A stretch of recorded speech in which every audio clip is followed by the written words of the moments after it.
Nasaan ang bagong silang na hari ng mga Hudyo? Nakita namin ang kanyang bituin sa pagsikat nito at naparito kami upang siya'y purihin.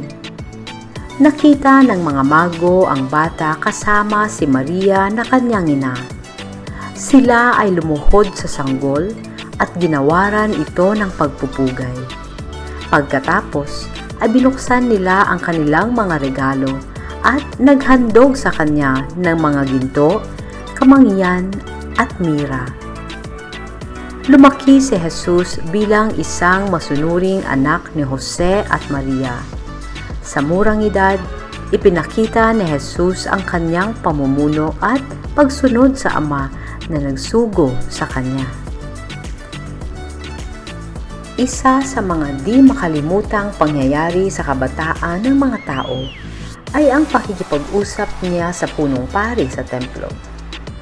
Habang sina Maria at Jose ay nagpunta sa kung saan-saan para hanapin si Jesus, nang malaman nila kung nasaan siya, pumunta sila roon at nakita nila si Jesus kasama ang mga pinuno ng mga Hudyo at ang mga pari sa templo. At si Jesus ay bumaba sa kanyang ina. Sinabi ni Maria sa kanyang anak, "Kami ay natakot at nag-alala dahil ikaw ay nawawala." At sinabi sa kanila ni Jesus, "Hindi ba ninyo alam na kailangan kong gawin ang gawain ng aking Ama?" Lumaki si Jesus bilang isang binata sa parehong oras ang kanyang pinsan na si Juan Bautista at kumikilos na inihahanda ang mga tao na nagpapahayag, "Isang mas makapangyarihan kaysa sa akin ang susunod sa akin. Hindi ako karapat-dapat na yumako at kumalas sa mga sinturon ng kanyang mga sandalyas. Binautismuhan kita sa tubig. Babautismuhan niya ikitaw. Binabautismuhan kita ng tubig. Binabautismuhan niya kayo sa Espiritu Santo." Si Jesus ay nagmula sa Nazaret ng Galilea at binabautismuhan ni Juan sa Jordan. Sa pag-ahon sa tubig ay nakita niya ang langit na nabuksan at ang Espiritu tulad ng isang kalapate ay bumaba sa kanya at isang tinig ang nagmula sa langit, "Ikaw ang aking minamahal na anak, sa iyo ako ay lubos na nasisiyahan." Nagpatuloy si Jesus sa paggawa ng kanyang mga tungkulin ibinigay sa kanya ng Diyos Ama. Hindi isang madaling gawain ang kumbinsihin ang mga tao tungkol sa awa at pag-ibig ng Diyos. Si Jesus ay kinudya, kinasusuklaman, at nadama na pinagbantaan ng mga pinunong Hudyo at ng mga saserdote sa templo. Isa sa mga pinakadakilang pangyayari ay ang paglilinis ng lupa ng templo at pagsabing, "Ito ang bahay ng aking Ama, huwag niyong gawing palengke." At iba pang mga pangyayari ang pagpapatawad, pagpapagaling, at pagbubuhay sa mga patay. Ang himala ay hindi lamang ang nais ni Jesus na malaman natin. Panahon ng panalangin at katahimikan sa presensya ng Diyos Ama.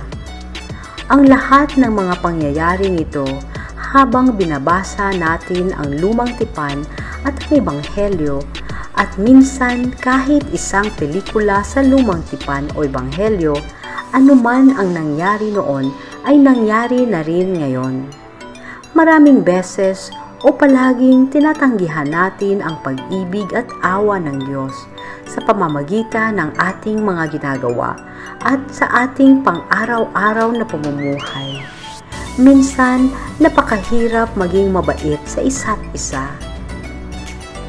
Madalas tayong nagpapanggap na tayo ay napaka-perpekto sa ating mga pang-araw-araw na buhay. Hindi natin namamalayan na madalas nating napapabayaan ang ating mga pamilya, mga anak, matatandang magulang at mga may sakit na kapitbahay. Ang kapanganakan ni Kristo sa isang kwadra at ang kanyang bautismo sa isang lawa ay nagpapakita sa atin kung gaano pagbaba sa lupa. Si Jesus ay namuhay kasama natin. Laging may Jesus sa bawat tao. Yaong mga tao may tunay na pangako at pagtitiwala sa Ama sa langit sa pamamagitan ng banal na Espiritu na gumagawa sa loob ni Jesus na nasa loob natin sa pamamagitan ng mga sakramento ng simbahan. Kaya't maging bukas tayo sa Ama, sa Anak at sa Espiritu Santo. Nagabayan tayo sa Espiritu ng Diyos Ama sa pamamagitan ng paggawa ng pinakamaliit at mabuting gawa at kabutihan sa isa't isa. Ipagdasal natin na ang Diyos na ating Ama ay laging maging gabay na nagpapalapit sa atin sa tulong ng banal na Espiritu at sa piling ni Jesus sa ating pang-araw-araw na pamumuhay kasama ang isa't isa. Manalangin tayo. Diyos na aming Ama sa langit, aming Panginoong Jesus at aming banal na Espiritu, humihingi kami ng inyong hindi napapanahong kapatawaran at lakas sa taong ito. Alisin at palayain ang lahat ng pagkakasala at kahihiyan sa aming mga kaluluwa at aming mga pagkatao. Maglakbay kasama namin sa aming pang-araw-araw na pagsubok at turuan kami tungo sa kabutihan, pasasalamat, pagmamahal, pananampalataya at pag-asa na umiiral sa pagsansinukob na ito. Nais naming paglingkuran ang isa't isa, pamilya at mga kaibigan, simbahan at Diyos. Batid na tayo ay pinatawad palagi sa lahat ng oras. Amen.